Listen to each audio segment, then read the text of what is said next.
Shalom, peuple de Dieu. Que le Seigneur Jésus-Christ vous bénisse et nous bénisse. J'aime Dieu. Merci au Seigneur Jésus-Christ de sa main, de son esprit, de sa puissance. Le thème qui nous accompagne est bel et bien intitulé « Le calcul de l'enfant face à l'eau de l'outre ». Le calcul d'Ismaël face à l'eau de l'outre. Le calcul de l'enfant face à l'eau de l'outre. Nous sommes dans Genèse 21, 8 à 21. Nous lisons rapidement. L'enfant grandit et fut sévré. Abraham fit un grand festin le jour où Isaac fut sévré. Sarah vit rire le fils qu'Agar, l'Égyptienne, avait enfanté Abraham. Et elle dit à Abraham, chasse cette servante et son fils, car le fils de cette servante n'héritera pas avec mon fils, avec Isaac. Cette parole de plus fort aux yeux d'Abraham à cause de son fils. Mais Dieu dit à Abraham que cela ne déplaise pas à tes yeux à cause de l'enfant et de ta servante. Accorde à Sarah tout ce qu'elle te demandera, car c'est d'Isaac que sortira une postérité qui te sera propre.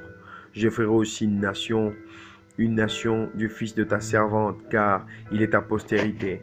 Abraham se leva de bon matin et prit du pain et une outre qu'il donna à Agar, et plaça sur son épaule. Il lui remit aussi l'enfant et la renvoya, et s'en alla et s'égara dans le désert de Beersheba.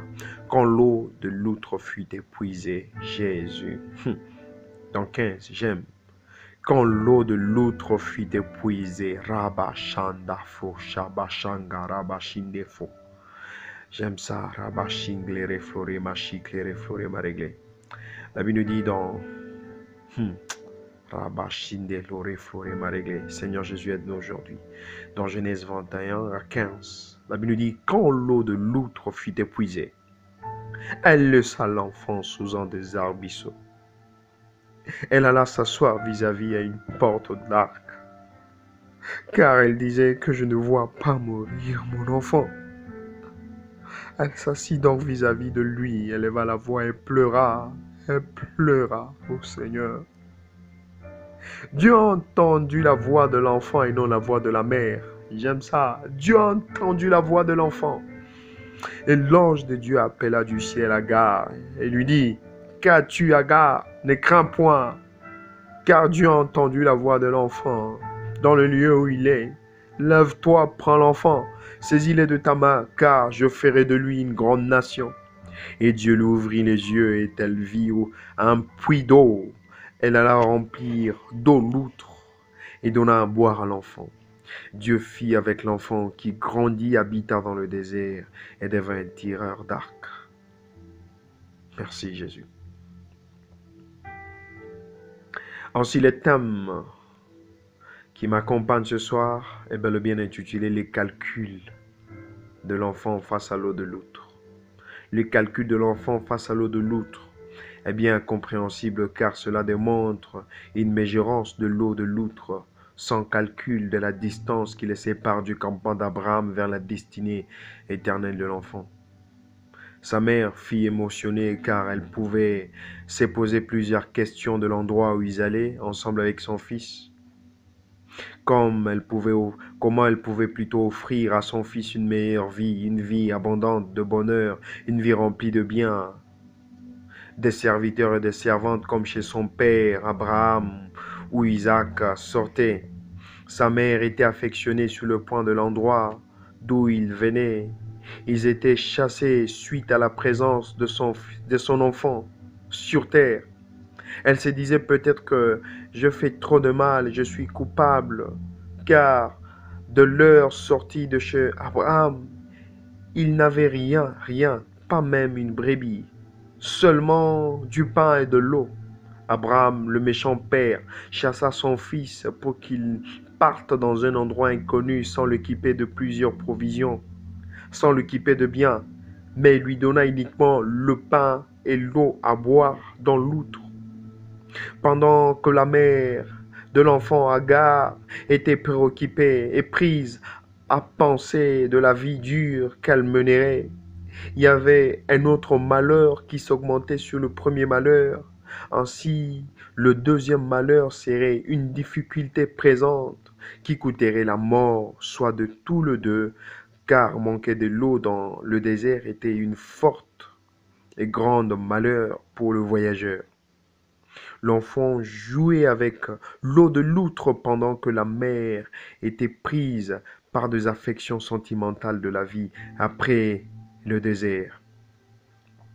Car malgré qu'Abraham n'avait pas donné une petite partie de biens matériels à son fils pour sa destinée, il avait néanmoins donné de l'eau et du pain comme Melchisédek, le roi de Salem, le lui avait donné en Genèse 14, 17 à 24, après qu'il avait été vainqueur de la bataille.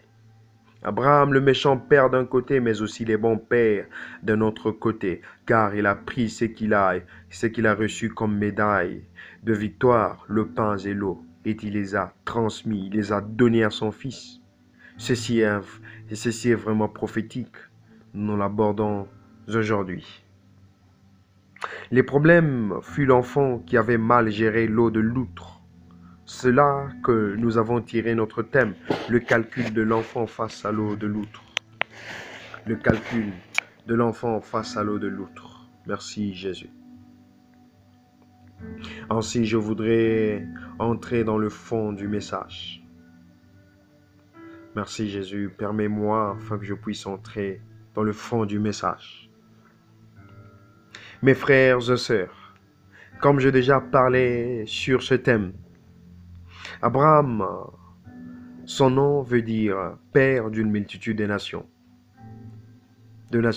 qui est type et symbole de Dieu. Sarah veut dire princesse, qui est type et symbole de notre mère d'en haut, la Jérusalem d'en haut, le corps mystique de notre Seigneur Jésus-Christ d'en haut. Agar veut dire roc, type et symbole de l'église primitive, car le Seigneur Jésus-Christ dit un jour à Pierre, tu es Pierre sur cette pétrasse dont je bâtirai mon église. Le Seigneur, dans ce parole, laisse la charge de l'église entre les mains du pasteur et apôtre Pierre, en faisant allusion au nom Pierre que lui-même le Seigneur lui nomma avec le roc dont sera posée l'église de la terre. Pierre est égal à Agar, car d'autres versions bibliques originelles nous disent « Tu es Pierre comme sur cette pétrasse dont je bâtirai mon église ». Comme preuve, la loi existait jusqu'à nos jours, la loi existe jusqu'à nos jours dans nos églises. L'église de la terre, symbole d'Agar, est fondée sur la loi et la grâce qui sont les deux ailes qui fut donnée à cette femme d'Apocalypse 12 pour qu'elle s'envole dans le désert.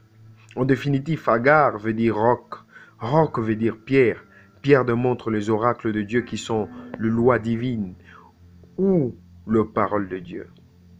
Agar est symbole de la parole de Dieu autour de laquelle l'Église de la terre bâtit sa foi.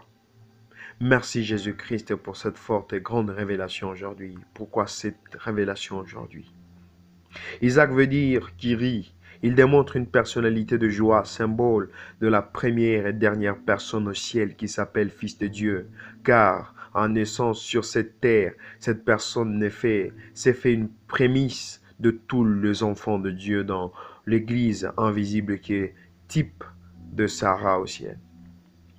Ismaël démontre le croyant terrestre ou le membre terrestre de l'Église de la terre, symbole d'Agar. Pour terminer, je vais faire une synthèse pour vous permettre à me comprendre. Je dirais ceci. Ainsi, Genèse 21, 8 à 21 nous parle prophétiquement de notre Père, symbole de Dieu au ciel, qui est en contraint de nous laisser passer le test de la vie dans le désert qui est symbole de la terre, afin de voir si nous allons remporter le prix de la vie éternelle, car notre belle maman, symbole de l'Église invisible d'en haut du ciel, elle rappelait à chaque fois notre Père, notre Dieu, en disant « Notre fils Isaac, Jésus-Christ, qui est symbole de Jésus-Christ, avait tout accompli avant la création du monde, et même à la croix, il a tout fait. Ainsi, il laisse aussi le fils de la servante de l'Église de la terre, la servante qui est l'Église de la terre. Expose aussi Ismaël. Elle disait à Dieu, expose aussi Ismaël, croyant de la terre. Ismaël qui sont symboles d'un croyant, d'une croyante de la terre. au même test comme tu as exposé Isaac, mon fils, qui est type de Jésus. Car Jésus nous a montré comment vivre et entrer dans la famille de Dieu en disant qu'il est le seul chemin du salut. Ainsi Dieu qui libère un Ismaël de son campement depuis le ciel. Et il est né dans un campement terrestre, symbole de la naissance d'une nouvelle personne de toute race, de toute tribu, de toute langue sur terre. Il lui dit, va avec ta mère en ayant l'outre de l'eau plus le pain sans une grande provision qui risquerait de retarder le voyage. Car dans le désert, on ne marche pas avec le brebis, on ne marche pas avec beaucoup de charges, sinon la personne mourra dans le désert. Abraham est un bon père pour son fils et il donne à son fils uniquement l'eau et le pain pour que son fils n'ait pas une charge dans le désert. L'eau potable de l'outre et sans goût, sans odeur, sans couleur, qui est symbole de la parole de conformité aux exigences de Dieu, la parole de sanctification, pour qu'Ismaël arrive au deuxième point d'arrivée. Le pain, symbole d'une parole qui assouvit la faim, une parole de la révélation de mystères cachés de Dieu, cachés de la Bible.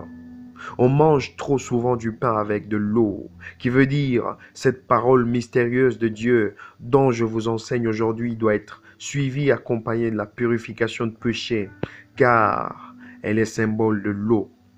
Arrivé à mi-chemin, l'eau de l'outre fut épuisée, qui démontre une carence de la parole dans l'église de la terre, comme il s'est fait aujourd'hui. Alors Ismaël veut mourir, car sans l'eau, la parole, il n'y a pas de vie. C'est cette parole qui donne la vie, présentement et dans le futur. Je suis à la fin de mon message. Je me tourne maintenant vers l'église de la terre. L'église, église de la terre, église de la Odyssée. Ainsi j'ai dit, église, tu n'as pas remarqué que tu n'as pas la parole de vérité en toi? Église, tu n'as pas remarqué qu'Ismaël voulait mourir? Tu es focalisé uniquement sur le matériel, sur les paroles de faux prophètes, des prédicateurs et des prédictions de bonheur. Ici, dans le désert, où nous sommes, tu enseignes sur le monde, la luxure. Sache que l'eau de l'outre est épuisée.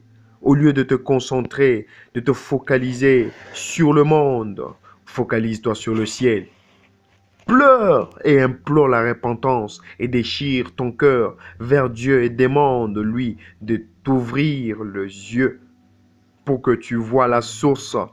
Si tu ne le fais pas, tu es destiné à mourir, toi et ton fils. Randa, randa, fo shandaba, shindelore, flore, maregle. Roba shandaba. Où est Isaac? Où est l'église qui ouvre les yeux et comprend que Isaac a mal utilisé de l'eau et que nous sommes à court au terme de l'eau. Il n'y a plus d'eau dans l'outre. Il n'y a plus d'eau dans l'outre. Randa, randa, shendefo, shandaba. L'église aujourd'hui est perdue. C'est pourquoi il y a l'apostasie. C'est pourquoi il y a de malheurs, de problèmes. Moi, Michael, Dieu m'envoie aujourd'hui vous dire, dans le compte des réveils, un pacte pour l'enlèvement. Réveillez-vous, Église. Réveillez-vous, Église. Réveille-toi, Église, et vois qu'il n'y a plus d'eau et tu seras sauvé. Randa, shanda, fo, shandaba. Que Dieu vous bénisse. Réveillez pour l'enlèvement, vous dit merci. Merci, Jésus.